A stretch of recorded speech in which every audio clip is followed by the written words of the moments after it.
Hello दोस्तों, find by D के channel में आपका फिर से स्वागत है। आज हम फिर से आपके लिए एक जोरदार दिमागी पहेली लेके आए हैं। आज की पहेली इन चार लोगों के ऊपर है और ये चारों लोग एक कड़ी से जुड़े हैं। उसका नाम है जंगल। इस पहेली में आपसे 5 सवाल पूछे जाएंगे जिनका आंसर आपको ही देना होगा। चलिए पहेली स्टार्ट करते हैं। एक लड़का विजय अपनी बहन के साथ एक गांव में रहता था। एक शाम विजय अपने घर के बाहर खड़ा था कि तभी एक गाड़ी उसके घर के पास आके रुकी। उसके अंदर से विजय का दोस्त प्रकाश बाहर आया और उसने पूछा, विजय, तुम बहुत दिनों से कॉलेज नहीं आए और तुम्हारे घर पे सजावट कैसी कर रखी है? विजय बोला, प्रकाश, मेरी बहन स्नेहा की शादी आने वाली है, इसलिए ये सारी सजावट हो रही है और इसी कारण मैं अपने कॉलेज नहीं जा पा रहा हूँ। मैं अपनी बहन की शादी का कार्ड देने तुम्हारे घर जल्दी ही आऊँगा। अब विजय और प्रकाश में कुछ देर तक बातचीत हुई। उसके बाद प्रकाश अपनी गाड़ी उठा के वहाँ से चला गया। लगभग 2 या 3 दिन बाद विजय प्रकाश के घर पहुंचा। उसने देखा प्रकाश की गाड़ी बाहर खड़ी है। गाड़ी खड़ी देखकर विजय प्रकाश के घर के अंदर चला गया। विजय ने अंदर जाके देखा प्रकाश अपने कमरे में बैठा था। विजय को देख के बोला, अरे विजय, तुम इतनी सुबह सुबह यहाँ कैसे आए हो? विजय बोला, मैं अपनी बहन के विवाह का कार्ड देके तुम्हें निमंत्रण देने आया हूँ। तुम्हारे पिताजी दिखाई नहीं दे रहे, कहाँ है वो? उनको भी विवाह के बारे में बताना है। प्रकाश बोला, पिताजी अक्सर बीमार रहते हैं, वो अभी अपने कमरे में होंगे। अब दोनों पिताजी के कमरे में पहुंच गए। उन्होंने देखा प्रकाश के पिताजी सो रहे थे और उनके बेड पे दवाइयां बिखरी हुई थीं। प्रकाश बोला, लगता है पिताजी अभी भी नींद की गोली खा के सो गए और दवाइयां टेबल पर रखना भूल गए। अब प्रकाश ने सारी दवाइयां चादर से उठा के टेबल पर रख दी। विजय बोला, तुम्हारे पिताजी की ऐसी हालत कैसे हुई? प्रकाश बोला, कुछ साल पहले पिताजी ने बैंक से लोन लेके एक कंपनी स्टार्ट की थी, लेकिन हमें उस कंपनी से घाटा हुआ और हम बैंक का पैसा नहीं चुका पाए। अगर हम कर्जा नहीं चुकाएंगे तो हमें अपना घर बेचना पड़ेगा। इसी कर्ज की चिंता के कारण पिताजी अक्सर बीमार रहते हैं। रात भर कर्ज चुकाने के बारे में सोचते रहते हैं और सुबह नींद की गोली खा के सो जाते हैं। अब हमारी बात छोड़ो और तुम बताओ, तुमने अपनी बहन की शादी करने के लिए क्या क्या तैयारी कर ली? विजय बोला, माँ और पिताजी के मरने के बाद स्नेहा की देखभाल मैंने ही की है और अपनी सैलरी से थोड़ा थोड़ा पैसा बचा के मैंने उसके लिए 5 लाख के गहने बनवाए हैं और सारे विवाह का खर्चा भी मैंने ही संभाला है। प्रकाश बोला, तुम मेरे दोस्त हो, शादी में मेरे लिए कोई काम हो तो बताओ। विजय, मैं आज सभी जगह विवाह के कार्ड देने घर से निकला हूँ और मुझे कार्ड देने दूसरे शहर भी जाना होगा। मुझे तुम्हारी गाड़ी चाहिए जिससे मैं दूसरे शहर जाकर रिश्तेदारों को कार्ड दे सकूं। मैं कल सुबह तक गाड़ी लेके वापस आ जाऊंगा। अब बाहर आके प्रकाश ने अपनी गाड़ी विजय को दे दी, जिसे लेके विजय दूसरे शहर कार्ड लगाने चला गया। विजय के जाने के बाद प्रकाश जैसे ही अंदर गया, उसने देखा पिताजी कमरे में खड़े थे। प्रकाश बोला, पिताजी, आप सो रहे थे? विजय अपनी बहन की शादी में हम दोनों को आमंत्रित करने आया था। पिताजी बोले, ये सब छोड़ो और ये बताओ, विजय तुम्हारी गाड़ी लेके वापस कब तक आएगा? प्रकाश बोला, वो कल सुबह तक वापस आएगा, लेकिन आप ये सब क्यों पूछ रहे हैं? पिताजी, मैं कमरे में लेटे लेटे तुम दोनों की बातें सुन रहा था। विजय ने बताया कि उसने 5 लाख के गहने अपनी बहन के लिए बनवाए हैं, जो इस समय उसके घर में मौजूद हैं। बेटा प्रकाश, यही सही समय है। तुम्हें विजय के घर जाके वो 5 लाख के गहने चुराने होंगे, जिससे हम अपना कर्जा चुका सकें। प्रकाश चिल्ला के बोला, नहीं पिताजी, मैं ऐसा गलत काम नहीं करूंगा। विजय मेरा बेस्ट फ्रेंड है, मैं उसके साथ ऐसा नहीं कर सकता। पिताजी बोले, बेटा प्रकाश, तुम समझने की कोशिश करो। अगर हमने वो गहने नहीं चुराए तो कुछ महीने बाद हम सड़क पे आ जाएंगे। प्रकाश बोला, नहीं, मैं कर्जा चुकाने के लिए अपने दोस्त को धोखा नहीं दे सकता। इतना बोल के प्रकाश वहां से चला गया। अब दूसरे दिन सुबह के समय विजय प्रकाश की गाड़ी लेके वापस आ गया। प्रकाश उस समय सुबह सुबह घर से टहलने के लिए निकल रहा था। विजय ने गाड़ी की चाबी देते हुए कहा, तुमने गाड़ी देके मेरी अच्छी मदद करी। अब मैं घर जा रहा हूँ। तुम पिताजी को लेकर शादी में जरूर आना। इतना बोल के विजय अपने घर के लिए चला गया। विजय जैसे ही घर के पास पहुंचा, उसने देखा विजय के घर के आसपास बहुत से लोग खड़े थे और घर की सारी सजावट बिखरी हुई पड़ी थी। उसके घर पे पुलिस भी आई थी। अब विजय ने घर के अंदर जाके देखा, कमरे में उसकी बहन जमीन पे मरी हुई पड़ी थी और आसपास पुलिस वाले खड़े थे। विजय ने अलमारी की ओर देखा तो अलमारी खुली हुई थी और सारे गहने गायब थे। विजय ने सभी से पूछा, ये सब क्या हो गया और मेरी बहन को किसने मारा? वहां खड़ा एक आदमी बोला, विजय, कल तुम दूसरे शहर कार्ड बांटने गए थे। रात के समय जंगल के डाकुओं का गिरोह यहाँ आया और तुम्हारे घर में घुस के बहन को मार के सारे गहने पैसे ले गया। पुलिस वाला बोला, इस जंगल के डाकुओं ने बहुत परेशान कर रखा है, पता नहीं इन डाकुओं को सूचना कौन देता है। अब विजय रोते हुए बोला, इंस्पेक्टर साहब, आप इन सभी डाकुओं को जंगल में जाके पकड़ते क्यों नहीं है?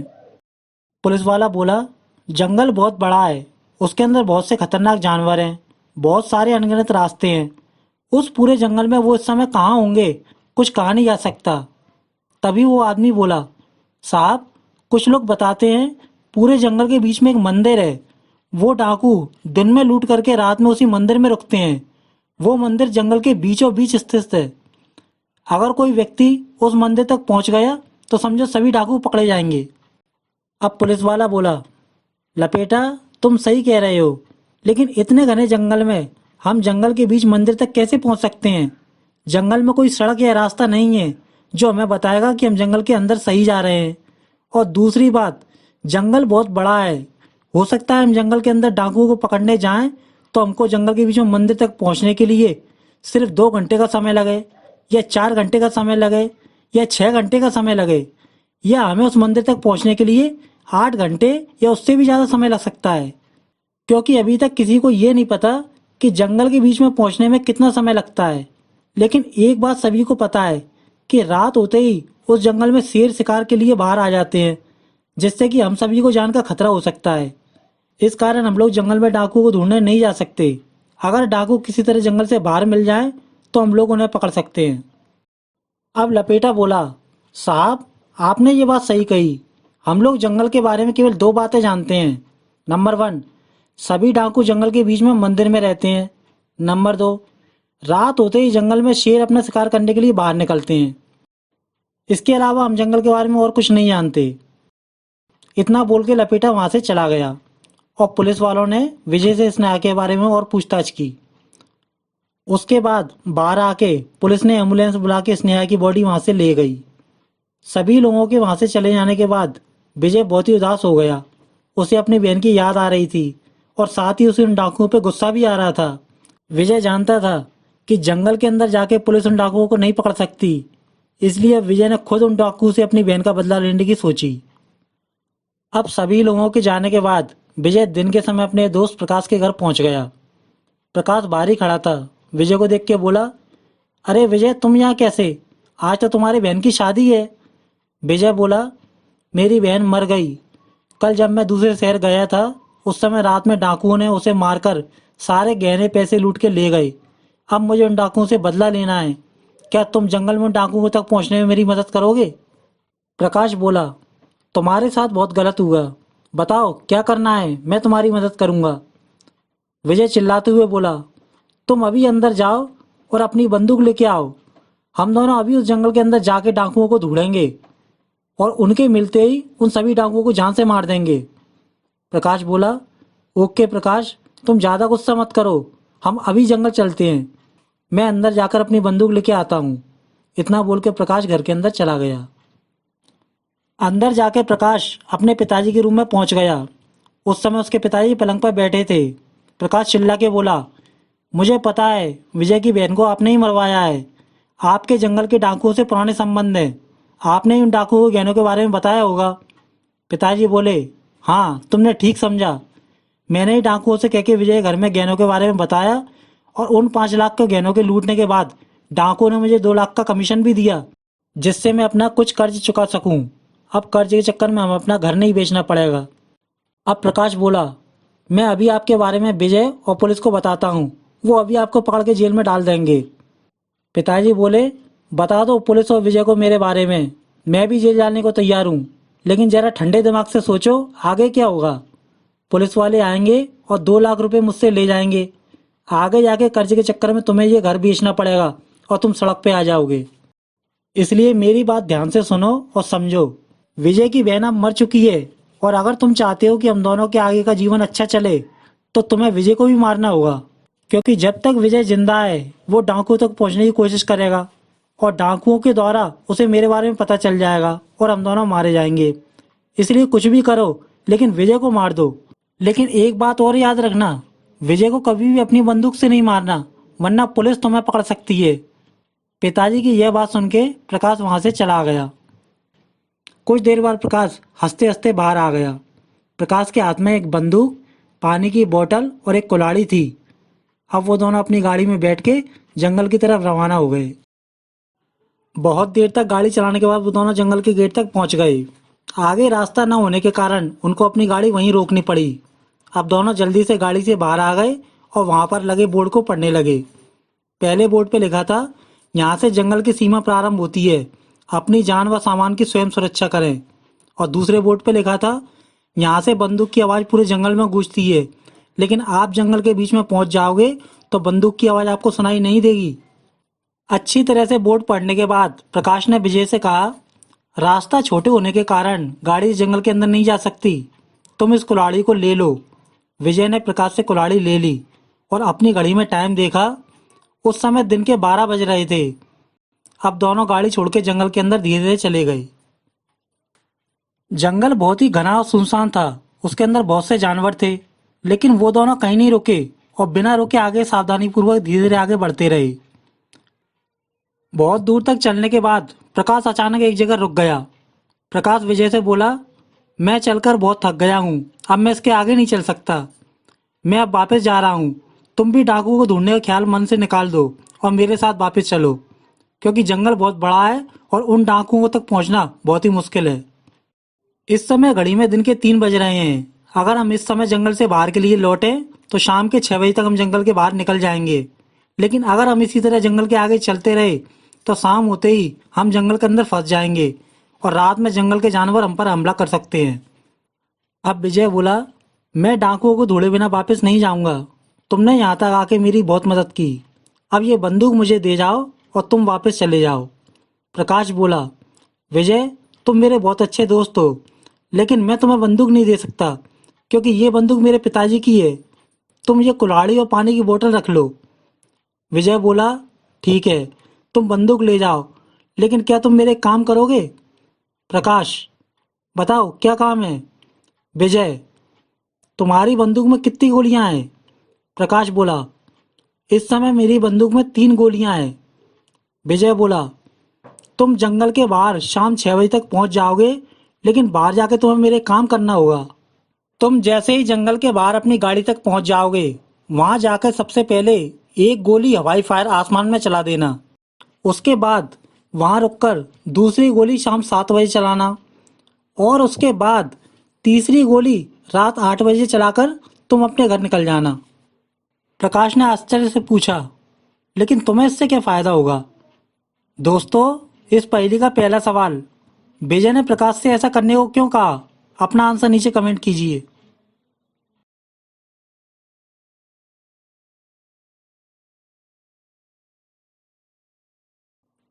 विजय बोला, जब हम जंगल के अंदर आ रहे थे तो जंगल के बाहर एक बोर्ड पर लिखा था, अगर हम जंगल के बीच में पहुंच जाएंगे तो हमें बाहर से गोली की आवाज़ सुनाई नहीं देगी।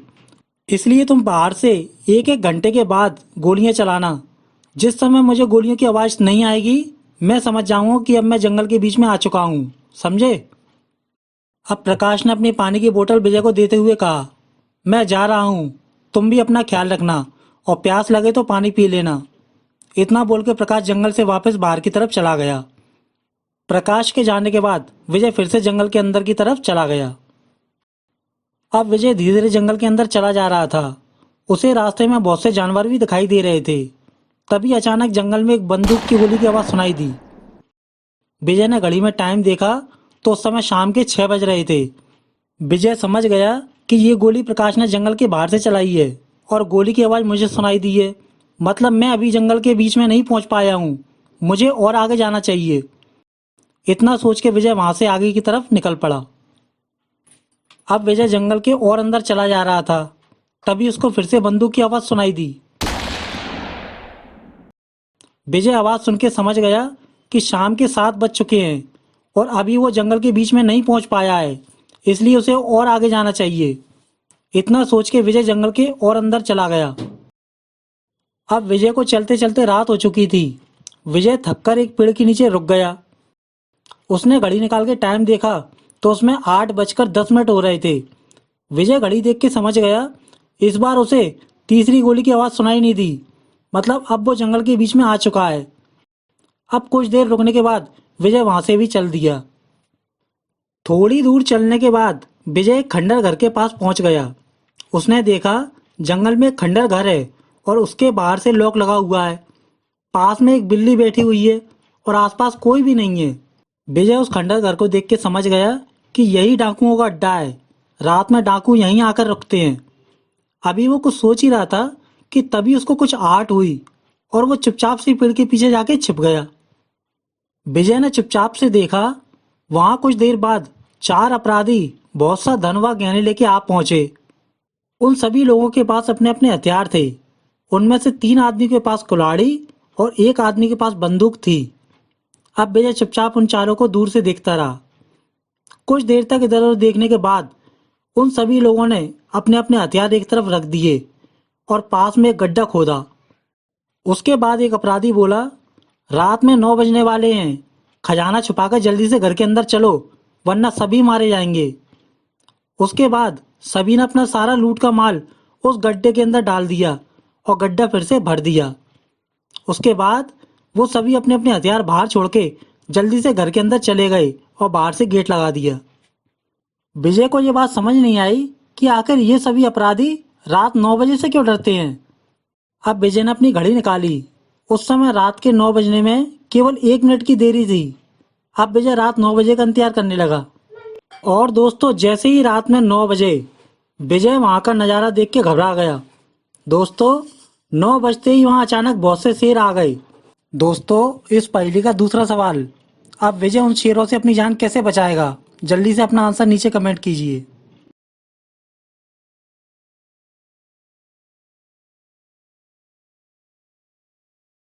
दोस्तों, विजय अपनी जान बचाने के लिए जल्दी से पेड़ के ऊपर चढ़ गया। विजय समझ गया था कि पेड़ पे शेर नहीं आएगा, इसलिए उसने पेड़ पे चढ़ के अपनी जान बचाने की सोची। अब नीचे खड़े सभी शेर विजय का इंतजार कर रहे थे कि तभी एक शेर विजय को पेड़ से नीचे गिराने के लिए पेड़ से जोर जोर से टक्करें मारने लगा। लेकिन विजय ने पेड़ को इतनी मजबूती से पकड़ रखा था, इसलिए विजय नीचे नहीं गिरा। लेकिन लगातार टक्कर मारने से विजय की पानी की बोतल पेड़ के नीचे गिर गई। कुछ देर तक टक्करें मारने के बाद सभी शेर शांत हो गए और चुपचाप से वहां से चले गए। लेकिन उनके जाने के बाद विजय पेड़ से नीचे नहीं आया। विजय को अब भी डर था कि अगर वो पेड़ से नीचे उतरेगा तो फिर से शेर वापस ना आ जाएं। इसलिए विजय पेड़ के ऊपर ही बैठा रहा। कुछ देर बाद विजय ने देखा कि पेड़ के नीचे एक बिल्ली आ गई है और वो बोतल से नीचे गिरे हुए पानी को पी रही है। बिल्ली को नीचे देख के विजय ने पेड़ से नीचे उतरने की सोची। विजय समझ गया, अगर बिल्ली नीचे है मतलब शेर यहाँ से चले गए हैं, इसीलिए बिना किसी डर के बिल्ली यहाँ पर आके पानी पी रही है। अब विजय पेड़ के नीचे उतरने लगा। नीचे उतरने के बाद विजय ने अपनी घड़ी निकाली। घड़ी में सुबह के 4 बज रहे थे। विजय समझ गया कुछ देर बाद सुबह हो जाएगी और सभी डाकू घर के बाहर आके अपने अपने हथियार उठा के यहाँ से चले जाएंगे। अब विजय चुपचाप से उस घर के पास गया और उस आदमी की बंदूक उठा ली। उसके बाद विजय वापस आके फिर से पेड़ पे चढ़ गया और सुबह होने का इंतजार करने लगा। कुछ देर इंतजार करने के बाद सुबह हो गई और सभी डाकू गेट खोल के बाहर निकले। पहला डाकू बोला, इस बार बहुत अच्छा माल हाथ लगा, लेकिन उस लड़की को जान से मारना पड़ा। तभी दूसरा डाकू बोला, चोरी करना हमारा काम है। जब तक प्रकाश के पिता हम लोगों को लूट की सूचना देते रहेंगे, तब तक हम इसी तरह गांव वालों को लूटते रहेंगे। पेड़ के ऊपर बैठा विजय ये सब बातें सुन रहा था। अब कुछ देर बाद विजय ने उन सभी अपराधियों पर पेड़ से बैठे हुए गोली मारी।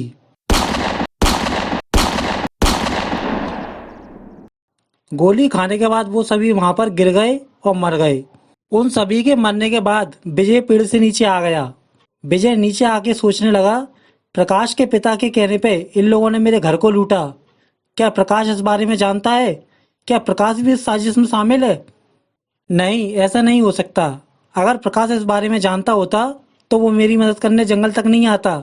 मैं प्रकाश को जाकर सारी बात बताऊंगा। अब विजय ने बंदूक उठा के देखा तो उसकी सारी गोलियां खत्म हो गईं। विजय ने बंदूक वहीं फेंक के विजय ने वहां गड्ढा खोदा जिसके अंदर डाकू अपना सारा माल छुपाते थे। विजय ने सारा लूट का माल बाहर निकाला और चारों डाकुओं की लाश उस गड्ढे के अंदर डाल दी। बाहर से गड्ढा बंद कर दिया। अब विजय लूट का माल लेके वापस जंगल से बाहर जाने लगा। विजय कुछ दूर ही चला था कि तभी उसने देखा रास्ते में एक बिल्ली मरी हुई पड़ी है और बिल्ली के मुंह से कुछ निकल रहा है। मरी हुई बिल्ली को देख के विजय बोला, प्रकाश भी अपने पिता की तरह धोखेबाज निकला। दोस्तों, इस पहेली का तीसरा सवाल, प्रकाश भी धोखेबाज निकला, विजय ने ऐसा क्यों कहा? अपना आंसर नीचे कमेंट कीजिए।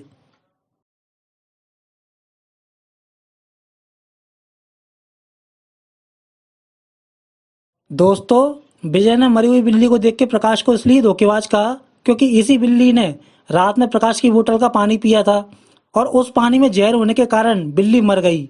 अर्थात प्रकाश विजय को पानी के द्वारा जहर देके मारना चाहता था।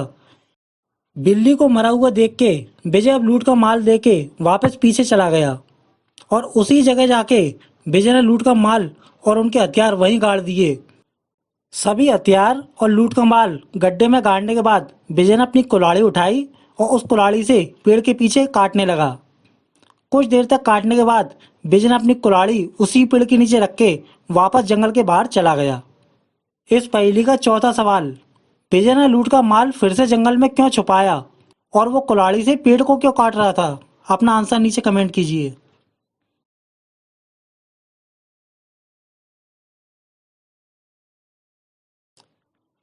अब विजय जंगल से निकलकर वापस प्रकाश के घर पहुंच गया। विजय ने देखा प्रकाश की गाड़ी बाहर खड़ी है। विजय प्रकाश के घर के अंदर चला गया। कमरे में प्रकाश बैठा हुआ था। प्रकाश ने विजय को देख के आश्चर्यचकित होकर पूछा, अरे विजय, तुम जंगल से कब आए और डाकुओं क्या हुआ? तुम्हारी पानी की बोतल और कुल्हाड़ी कहाँ गई? विजय बोला, मैं जंगल में उन डाकुओं तक पहुंच गया था, लेकिन रात होने के कारण अचानक बहुत से शेर आ गए और मुझे एक पेड़ पर रात गुजारने पड़ी। तुमने जो पानी की बोतल दी थी वो भी पेड़ से नीचे गिर गई। मैं रात भर भूखा प्यासा उस पेड़ पर ही रहा और सुबह अपनी जान बचा के तुम्हारे पास चला आया हूँ। मुझे पता है वो डाकू अपना खजाना कहाँ छुपाते हैं। प्रकाश बोला, अरे वाह, तुम खजाने के बारे में जानते हो। अब हम दोनों फिर से जंगल चलते हैं। आज हम सारा खजाना लूट के उन डाकुओं को मार के ही वापस लौटेंगे। विजय बोला, ठीक है, तुम किचन से पानी की बोतल ले आओ, जब तक मैं तुम्हारे पिताजी से मिल के आता हूँ। इतना बोल के विजय पिताजी से मिलने चला गया। अब विजय पिताजी के कमरे में पहुंचा। उसने देखा पिताजी अभी सो रहे हैं। विजय चुपचाप वहीं खड़े होकर उनको देखने लगा और कुछ सोचने लगा। इधर प्रकाश बाहर पानी की बोतल और बंदूक के साथ विजय का इंतजार कर रहा था। थोड़ी देर बाद विजय भी वहां पर आ पहुंचा। प्रकाश ने पूछा, तुम्हारे पिताजी से बातचीत हुई? विजय बोला, वो कमरे में सो रहे थे, मैंने परेशान नहीं किया और चुपचाप से वापस आ गया। अब तुम गाड़ी चलाओ और मैं गाड़ी के पीछे बैठ के आराम करूंगा। अब प्रकाश और विजय फिर से गाड़ी में बैठ के जंगल की ओर रवाना हो गए। कुछ समय बाद वो दोनों उसी जंगल के मेन गेट तक पहुंच गए। उन्होंने अपनी गाड़ी बाहर खड़ी की और धीरे धीरे जंगल के अंदर जाने लगे।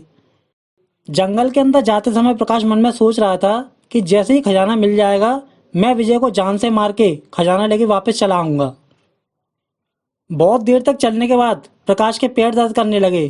प्रकाश रुक के बोला, विजय, मैं अब नहीं चल सकता, बहुत थक गया हूँ।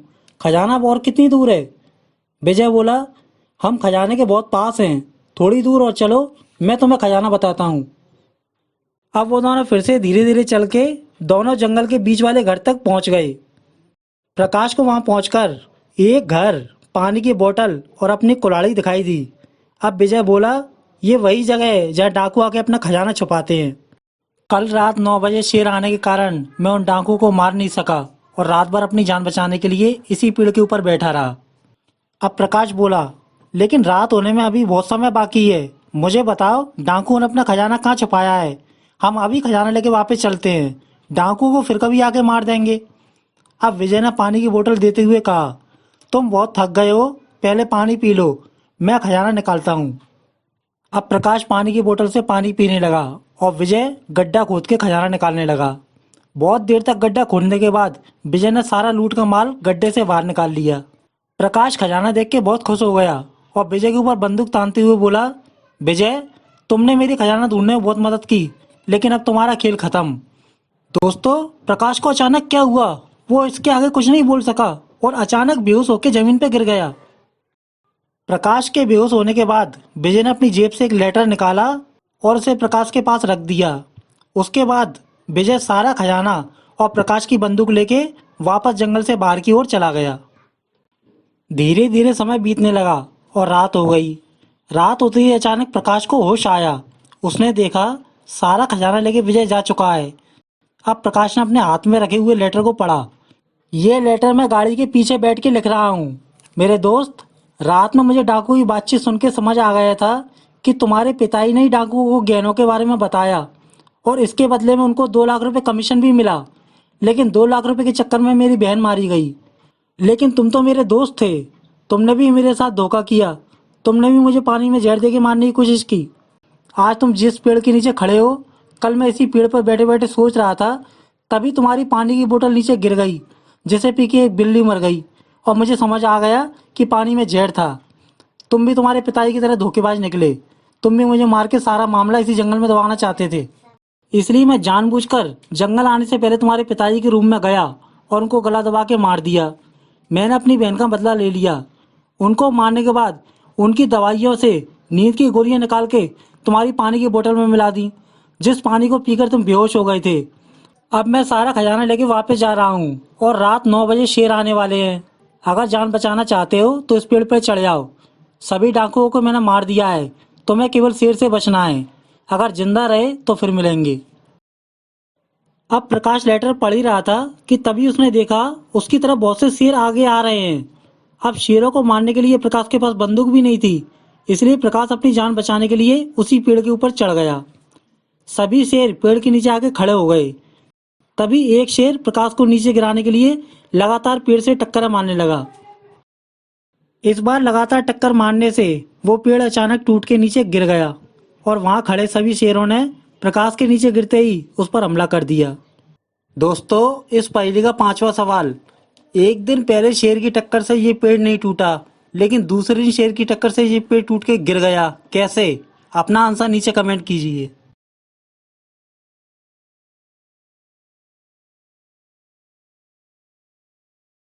आंसर। दोस्तों, विजय जानता था कि जब वो प्रकाश को लेकर वापस जंगल आएगा तो रात में होश आने पे प्रकाश भी अपनी जान बचाने के लिए इसी पेड़ पे चढ़ेगा। इसलिए विजय ने सुबह ही कुल्हाड़ी से आधा पेड़ काटकर पेड़ को कमजोर कर दिया था। इसलिए इस बार लगातार शेर की टक्कर से पेड़ टूट के गिर गया और प्रकाश शेरों के द्वारा मारा गया। दोस्तों, कैसी लगी आपको ये जोरदार दिमागी पहेली? आप अपने विचार नीचे कमेंट में लिखिए और ऐसी ही पहेलियां देखने के लिए अभी हमारे चैनल को सब्सक्राइब कीजिए। धन्यवाद।